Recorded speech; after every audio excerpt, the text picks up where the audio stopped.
Skincare juga gitu kan, semua skincare cocok-cocokan juga nih gitu. Ya kita harus benar-benar ekstra hati-hati lah untuk dari segi finance-nya, dari segi semuanya, perekrutannya, terus marketingnya. Seenggaknya dari situ kita pahami dulu literasi keuangan, terutama kebutuhan kita dulu berapa sih gitu. Kalau kebutuhan kita udah tercukupi, selebihnya ya kita tabung, tapi ya tetap harus ada tujuannya.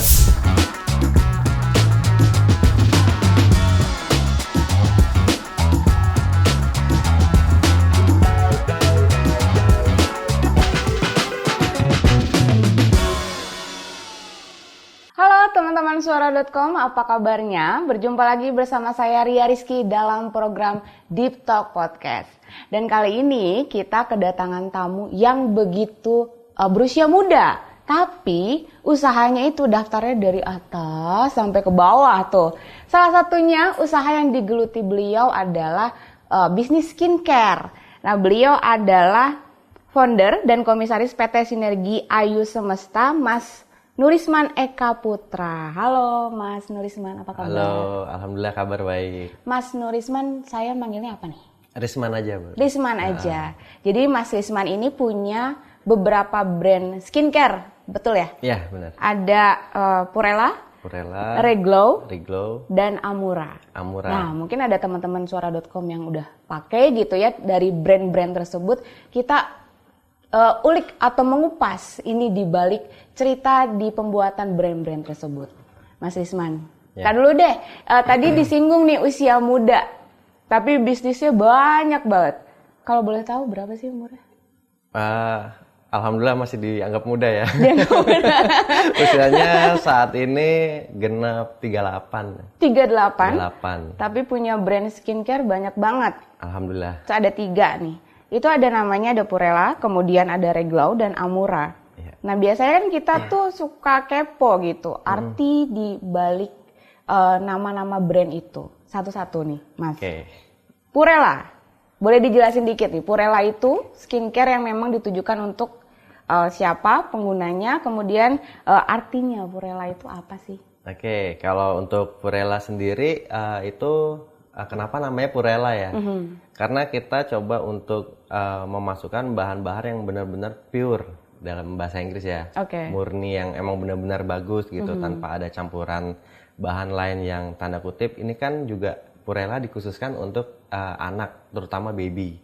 Yang dimana kulitnya masih sangat-sangat sensitif gitu. Ibaratnya kena kontaminasi dikit aja, merah atau ruam gitu. Makanya kami melihat di situ, kayaknya oke nih kita bikin produk untuk baby skincare gitu, sehingga kita coba, kita buat. Nah, tantangannya juga ada juga tuh. Apa tuh? Ya salah satunya pas lagi kita mau panel test kan. Anak aku buat bahan kelinci percobaan gimana gitu coba aja. Anaknya Mas Risman. Bukan, anak orang. Oh, anak orang. Ceritanya anak orang. Ini baby ya. Umur berapa tuh waktu itu? Umur 0 sampai 1 tahun 2 tahun lah. Jadi anakku jadi kelinci percobaan. Kan gimana perasaan seorang ibu gitu kan. Iya. Gitu. Ya udah, akhirnya kita dengan persuasif kita jelasin semua bahan-bahannya.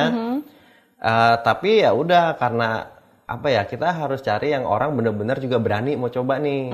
Akhirnya masing-masing owner coba ke anaknya masing-masing gitu. Karena kami percaya aman, karena emang aman, seaman itu kita berani. Akhirnya baru kita lakukan panel test, kita coba, dan alhamdulillah hasil juga bagus gitu, bisa dicek nanti. Boleh. Terus habis itu baru kita makin pede, kita percaya, akhirnya terciptalah brand Purella. Purella, berarti ini skincare khusus baby gitu ya? Iya, khusus untuk baby dan anak-anak. Kalau misalnya kandungannya nih Mas, kan bayi sensitif tuh. Betul. Yang membedakan kandungan si Purella itu dengan brand skincare khusus bayi itu apa? Wah, itu harus buka bedah lab tuh panjang. Iya sih ya.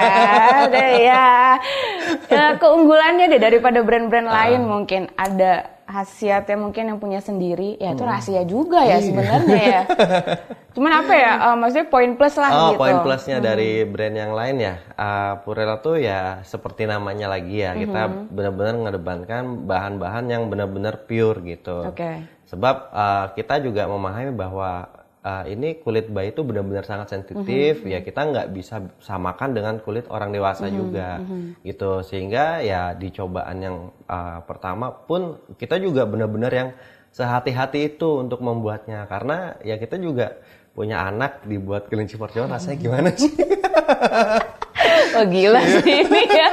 Sehingga ya udah kita benar-benar maksimalin banget di situ sampai benar-benar oke, kita udah percaya diri kita bisa coba dan ya alhamdulillah banyak customer yang puas juga dengan hasilnya seperti itu sih. Oke, kalau itu untuk bayi, kemudian berarti ada tiga kategori usia mungkin. Kalau Reglow dan Amura juga berbeda. Beda, betul. Nah, setelah bayi mungkin untuk remaja yang mana? Reglow atau Amura? Reglow. Oh, Reglow. Kalau Reglow itu seperti apa? Apakah sama dengan skincare lainnya?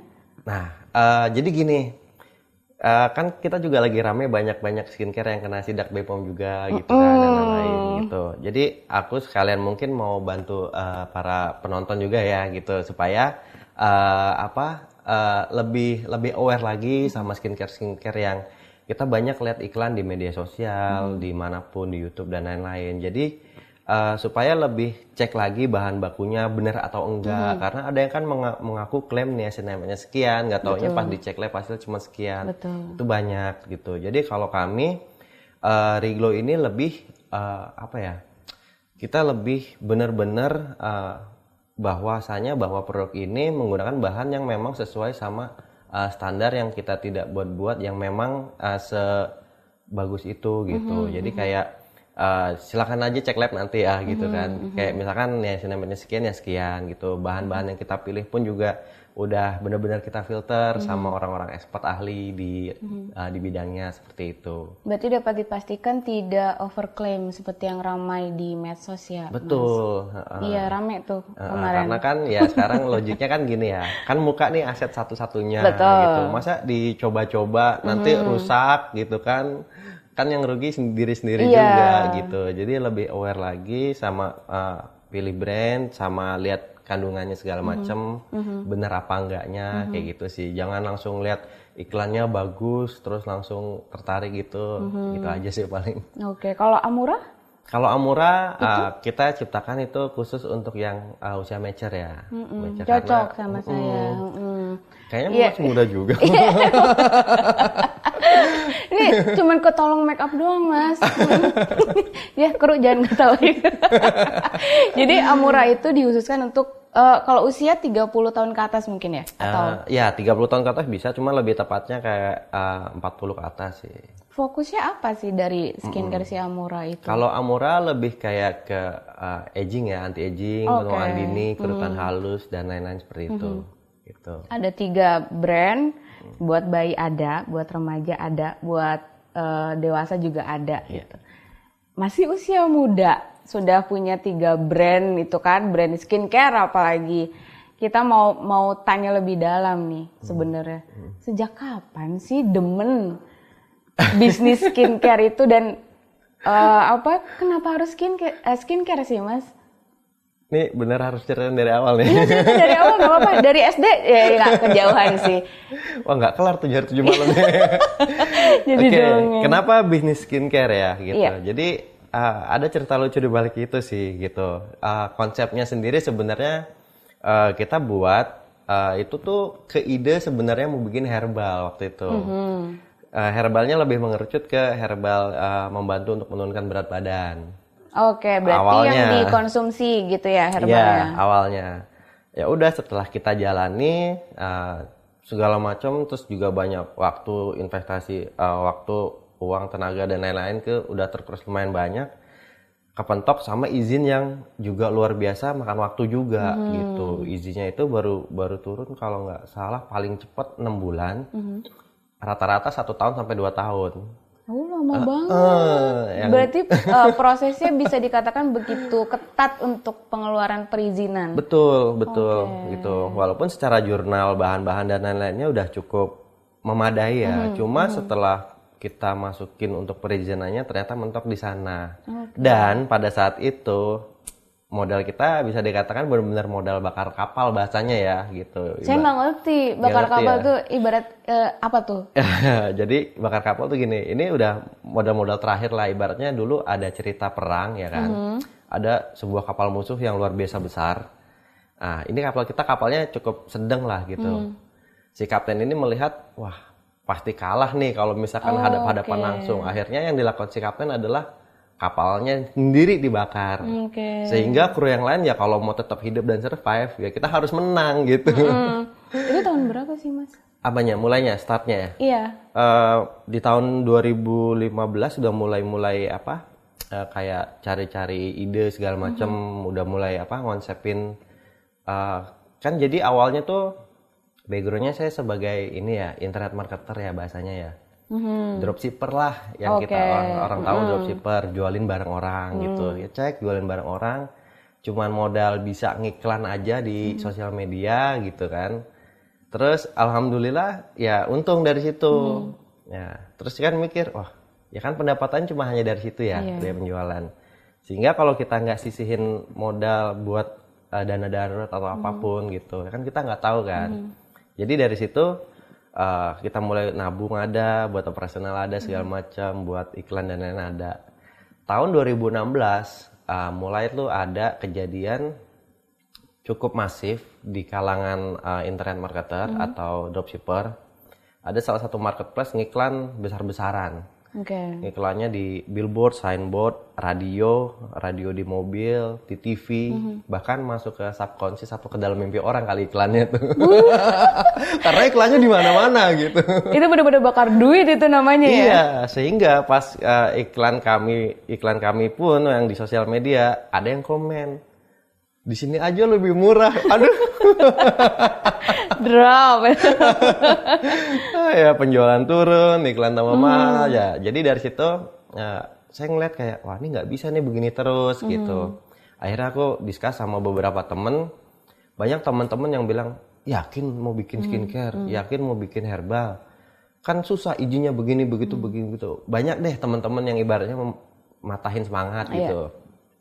Cuman entah kenapa kok kayak yakin dan bisa gitu. Sebab saya lihat banyak-banyak brand di luar tuh eksis gitu. Betul. Gitu. Berarti kan dia juga melalui proses itu juga kan gitu. Sehingga ya udah coba cari. Kenapa saya juga cari kan? Kenapa nggak saya jalan sendiri aja gitu? Karena modalnya benar-benar ngepas banget itu gitu. Tetes terakhir banget itu ya. Iya, Tapi itu setelah berjuang untuk herbal itu ya Mas? Iya, itu kuras tabungan semua itu. Udah tinggal ya kalau ini berhasil alhamdulillah, kalau nggak ya kerja lagi udah gitu. Balik lagi ke meja terus. Ya udah ya alhamdulillah dijodohin ketemu sama salah satu partner juga, founder juga, Mas Harvika Risamanda. Dia sepemikiran sama saya. Cuma setelah itu ya karena beliau terbentur sama aktivitas waktu itu dia masih kuliah, kerja, sama urus online bisnisnya juga gitu. Jadi ya udah yang banyak tektokan ke lapangan ya saya gitu. Bagi-bagi tugas lah, job desk. Gitu. Ya udah terus singkat cerita awal 3 brand itu awalnya brand Amura justru. Amura dulu gitu. Kenapa Amura dulu? Targetnya apa emang pada saat itu? Kenapa Amura dulu? Waktu itu yang udah ready mateng, brandnya terlintas adalah Amura. Yang lainnya belum terlintas, belum kepikiran lah gitu. Ya udah setelah Amura konsepnya pun juga herbal pelangsing. Iya, baru nyambung sama cerita yang tadi tuh ya kan, izin dan lain-lain gitu. Akhirnya kita main ke skincare. Pas ke skincare pun juga kan kita dapat banyak feedback lah dari pas lagi ngurus izinnya itu, Pak yang pengurusannya agak cepet apa ya Pak gitu saya tanya. udah hopeless lah pokoknya di situ mau lanjut atau enggak gitu. Iya gitu. Coba aja ke skincare gitu. Skincare ya. Oh ya udah mulai dari situ coba cari lagi browsing dan lain-lain gitu. Ternyata skincare bisa nih sebulan gitu. Wah menarik nih, ya udah discuss lagi. Ya udah jadi tuh Amura Skincare. Nggak Nggak secepat itu sih. Cuman maksudnya selancar itu mungkin ya. dilancarin. Alhamdulillah. Berarti dari Amura ke dua brand lainnya itu jaraknya berdekatan atau harus berjuang dulu nih di si Amura ini untuk produksi? Iya, kan tapi nggak langsung punya pabrik kan pada saat itu apa? Gimana? Enggak. Jadi waktu itu masih maklon ya bahasanya maklon. Jadi kita titip merek di pabrik, pabrik buatin segala macam dengan formula yang kita presentasikan ke mereka, terus mereka racik, sampling itu juga kan nggak sehari 2 hari ya, panjang gitu. Ya itu dari situ baru kita nemu yang cocok, ya udah kita mulai jualan. Dan awal jual tuh kayak cuman 3 jenis serum aja loh. Serum apa aja tuh? Serum vitamin C, serum acne, sama serum brightening. Cuman 3 itu aja. Yang biasa juga sebenarnya dijual oleh brand skincare lainnya, tapi kok bisa berani banget gitu? Maksudnya kan, brand skincare lainnya juga mempunyai jenis yang sama gitu kan? Apa sih yang mendorong Mas Risman? Nggak apa-apa deh gitu, gue pede deh sama ini meskipun kandungannya mungkin sama gitu. Iya. Jadi gini, ya mungkin kasarnya brand-brand lain pun juga punya ya gitu.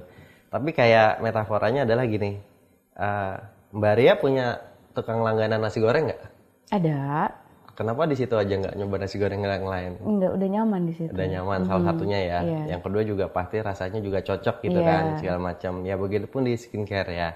Di skincare juga gitu kan, semua skincare cocok-cocokan juga nih gitu.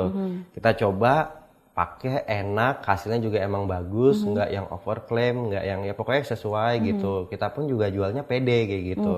Konten-konten yang kita buat juga pun juga jadinya bikin kita dan tim pun juga optimis lah di situ. Sehingga ya alhamdulillah lancar gitu. Tadinya saya mikir wah ini kalau gagal kerja lagi nih. Ya apa-apa sih, sebenarnya nggak ada yang salah juga. Bener, nggak ada yang salah juga. Tapi kan namanya pebisnis ya beda. Di satu sisi juga karena memang background kami juga kan waktu itu garap internet marketer tuh job desk-nya luar biasa ya. Bikin konten copywriting terus bikin gimana websitenya, landing page dan lain-lain itu semuanya dikerjain sendiri karena emang emang nggak ada modal buat hire karyawan, kantor kita di mana-mana cuma modal laptop aja. Berarti dari hulu sampai hilir tuh Mas Risman dan juga tim kecilnya itu yang bekerja. Iya, waktu itu. Produksinya melalui pabrik maklon. Maksudnya penjualannya itu fokus ke mungkin sudah ke online atau masih online aja offline? Waktu itu online aja. Oh iya. Waktu itu online aja. Dalam sebulan? Enggak. Maksudnya dalam sebulan itu kelihatan nggak hasilnya? Atau harus nunggu berapa lama untuk melihat ada oke nih gitu. Nambah nih brand gua gitu. Itu di bulan keberapa tuh? Jadi di bulan pas kita udah kan kita ukur ya, ukur. Nih kira-kira nih kita puasa kurang lebih setahun nih gitu. Puasa setahun, di selamanya puasa sebulan ya. Ini setahun gitu. Kita kayaknya puasa setahun, jadi kita harus siapin backup dana selama setahun awalnya. Setelah running kurang lebih 2 bulan, udah mulai kelihatan nih. Wah, alhamdulillah nih, kayaknya mulai oke nih gitu. Kita cek, kita kayaknya nggak jadi nih puasa setahun. Oke, berapa lama gitu. Kita cek lagi, kayaknya cuma 6 bulan. Wah, alhamdulillah. Gitu. Ya udah, terus pas jalan 3 bulan ke 4 bulan dapat kabar bagus lagi. Wah, ini kayaknya kita puasa cuma 3 bulan. Wah, yang bener nih. Ya udah, terus setelah itu kita juga jadi lebih hati-hati lah karena gini. Kita ini kan lebih ke dunia nyata ya gitu. Beda sama kita di dunia game yang kalau kita mati bisa hidup lagi. Uangnya masih nambah gitu. Kalau kita di dunia nyata gagal buat ngumpulin uangnya lagi susah lagi. Seenggaknya tapi dapat pengalaman kan gitu. Tapi ya di satu sisi ya kita harus benar-benar ekstra hati-hati lah untuk dari segi finance-nya, dari segi semuanya, perekrutannya, terus marketingnya, karena kan ya marketing pun juga kan pakai budget kan. Betul. Gitu buat bayar iklannya, ininya itu segala macam. Wah, luar biasa lah. Bayar influencer. Iya, betul. KOL gitu ya. Iklan di suara.com. Amin. Dengan cepat gitu ya Mas ya. Iya, benar. Tapi sebenarnya dalam 6 bulan tadi kan bilangnya puasanya cuma 6 bulan gitu. Jadi kan pasti ada aja nih batu-batu kerikilnya yang dirasakan. Ada banyak. Tantangan untuk apa ya, mempromosikan atau memperbesar nama brand skincare yang anyar gitu kan. Kalau misalnya dilihat, kalau saya sih lihatnya ya, skincare baru ya di media sosial ya udah bener-bener nge-boosting banget gitu. Kalau misalnya Mas Risman, tantangannya apa pada saat membesarkan brand? Kalau tantangan sebenarnya gini ya, kalau kita ngelihat brand-brand lain tuh kayaknya yang udah luar biasa, wah gitu. Cuman waktu itu fokusnya cuman ya udah ke brand sendiri aja dulu deh, gimana kita bisa ciptain produk yang emang benar-benar orang nuker value duitnya sama produk kita tuh equal. Maksudnya equal tuh adalah ya sepadan dengan harga value yang mereka tukar uang mereka sama produk kami tuh benar-benar produknya juga bagus segala macam, sehingga ya mereka juga cukup percaya sama brand dulu gitu ya. Dari situ mereka udah cukup percaya, cukup nyaman, cocok ya, insya Allah mulut ke mulut juga mereka rekomendasi dan lain-lain seperti itu. Di satu sisi kita juga bikin kayak ya semacam kayak reward buat orang-orang yang mau mulut ke mulut atau bikin hadiah kayak gitulah gitu. Jadi dari situ mulai jadi kita fokus ke brand kita dulu aja, nggak usah lirik-lirik, biarin deh yang lain gitu. Kita fokus ke brand kita dulu aja lah gitu, sehingga nanti pas udah mulai mulai tebel lagi nih budgetnya, baru kita bisa mulai berkreasi lagi, seperti kita lebarin marketingnya lagi, entah bikin pameran atau apa seperti itulah, kayak gitu. Kalau Mas Risman, kalau kemarin-kemarin kan banyak banget gitu kan berita yang soal skincare apa yang cuma ditempelin stiker segala macam lah gitu, terus urusan sama BPOM overclaim gitu kan.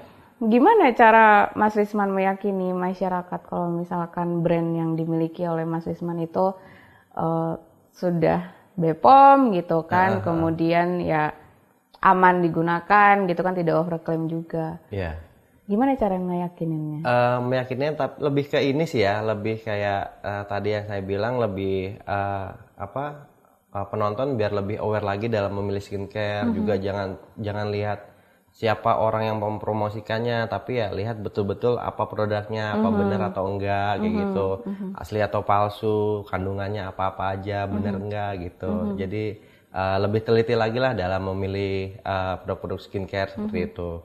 Jadi kalau di kami sendiri ya kami tetap berusaha untuk memberikan kualitas yang terbaik juga pastinya, karena kami juga mikir nggak mau zolim sama orang kayak gitu. Misalnya ntar orang beli produk kami mukanya rusak, kita dosa, kita disalahin gitu, ntar kita bisa dituntut macam-macam kayak gitu. Jadi ya apa yang kita sub ke BPOM ya kita benar yang seperti itu kan. Kalau yang kemarin ramenya ya tukar stiker apa udah tempel stiker ya kan, iya isinya apa nggak tahu kayak gitu. Jadi ya pastiin juga emang beli produknya yang asli gitu, karena kita nggak tahu kayak misalkan di marketplace nih ngeliat harganya lebih murah nih gini, kan kita nggak tahu asli palsu tuh gitu. Kadang kan ada masyarakat juga yang murah nih daripada tetangga sebelah gitu. Iya benar gitu, namanya ya kita juga paham ya masyarakat kan maunya seperti apa gitu. Ya kedepannya pun juga kami harap bisa memberikan produk-produk yang memang kualitasnya bagus dengan harga-harga yang juga cukup masuk lah seperti itu. Ya insya Allah lah, bismillah. Insya Allah ya. Butuh berapa lama sih Mas untuk membesarkan 3 brand ini secara total ya? Secara total ya? Dari mulai perih-perihnya deh sampai sekarang udah bisa berjalan dengan lancar gitu. Kalau dibilang berapa lama, sampai sekarang ya masih struggling sih. Iya, ini omongan pebisnisnya masih struggle ya gitu. ya gimana?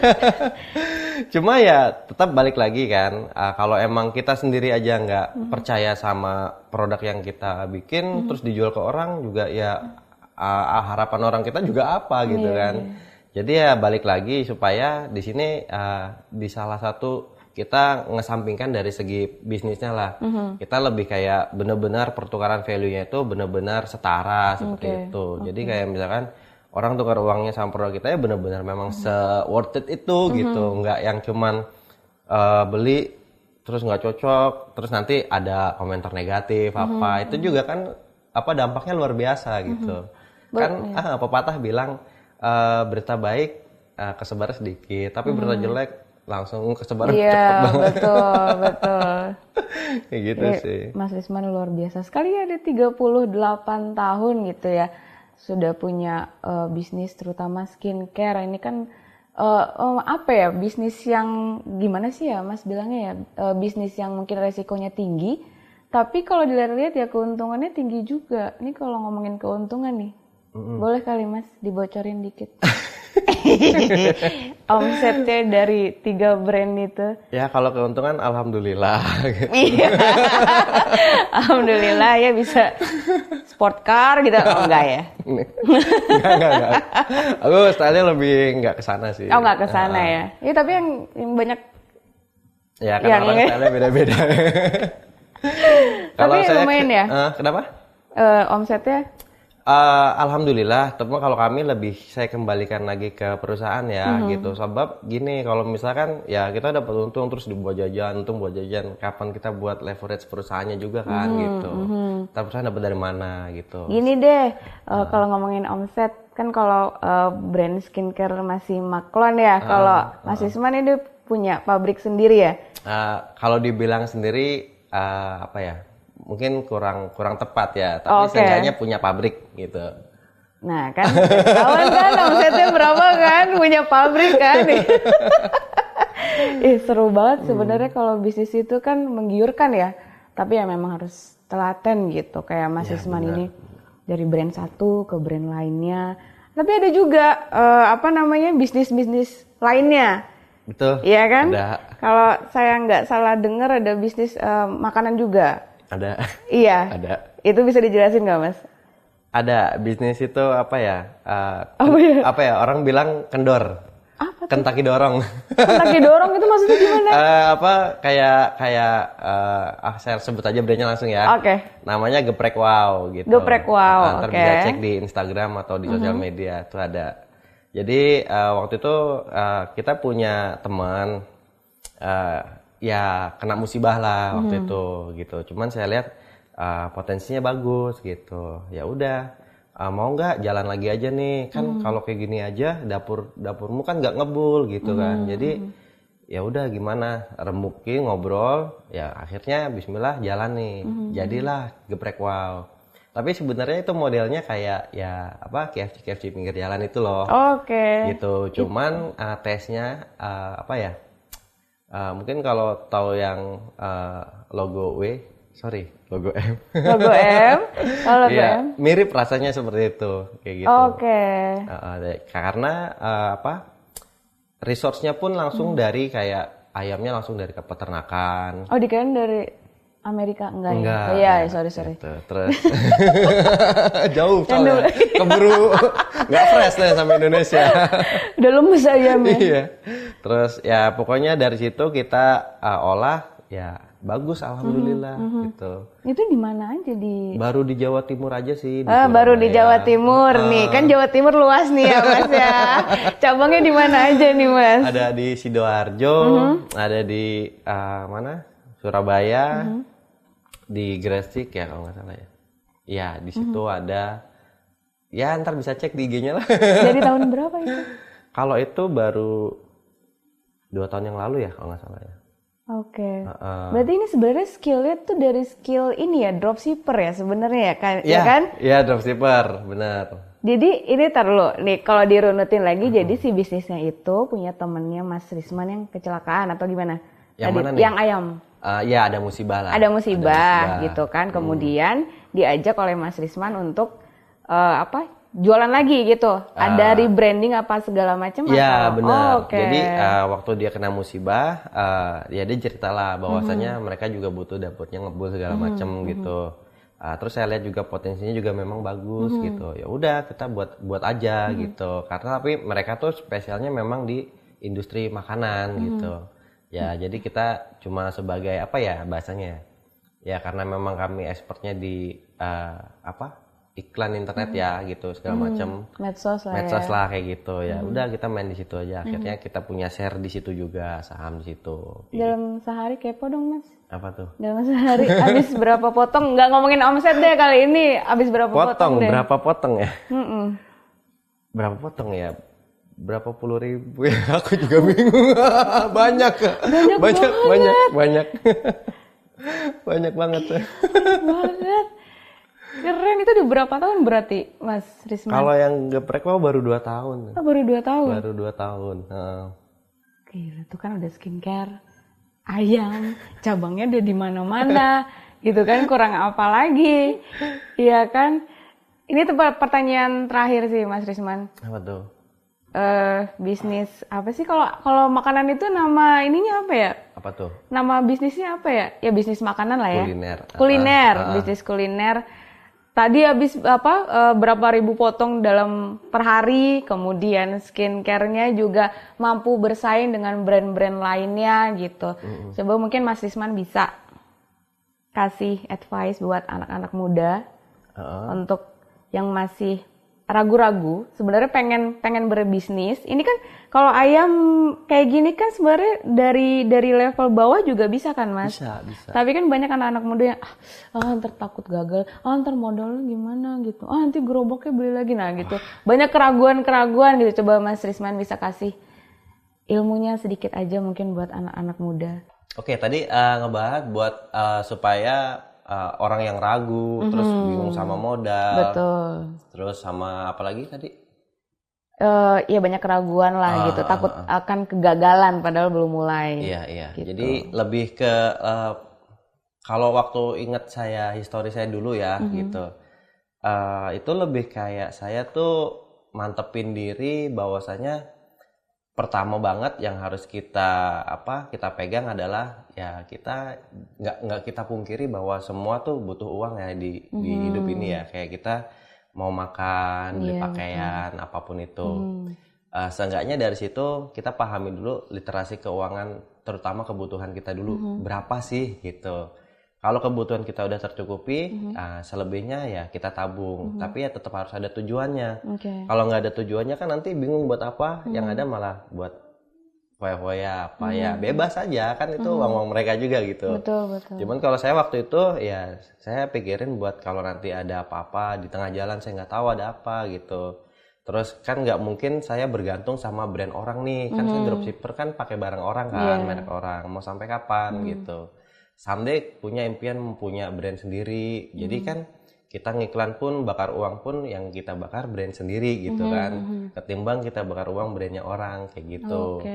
Nah jadi lebih pahami kebutuhan literasi keuangannya dulu, pahami ibaratnya kalau kebutuhan pokok kita udah terpenuhi ya insya Allah buat ke yang lainnya pun agak leluasa kayak gitu. Mau coba gagal nggak masalah, itu kan namanya orang belajar gitu, bayi aja yang lagi belajar jalan jatuh, belajar lagi jatuh lagi kan kayak gitu ya. Nah, begitupun buat mungkin penonton yang mau pengen dapat advice di media-media video juga banyak sebenarnya. Cuma ya kalau dari saya lebih pahamin ke literasi keuangan dulu, terus kita expertnya lebih kemana kayak gitu, kita bisanya apa.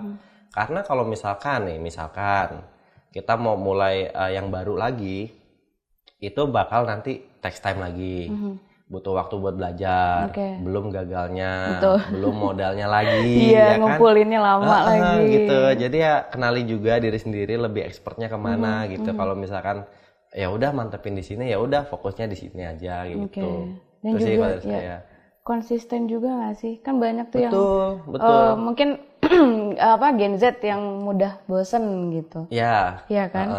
Sebenarnya konsisten itu salah satu kuncinya juga nggak sih untuk dalam berbisnis? Ya, jadi kayak mungkin banyak orang bilang work by passion.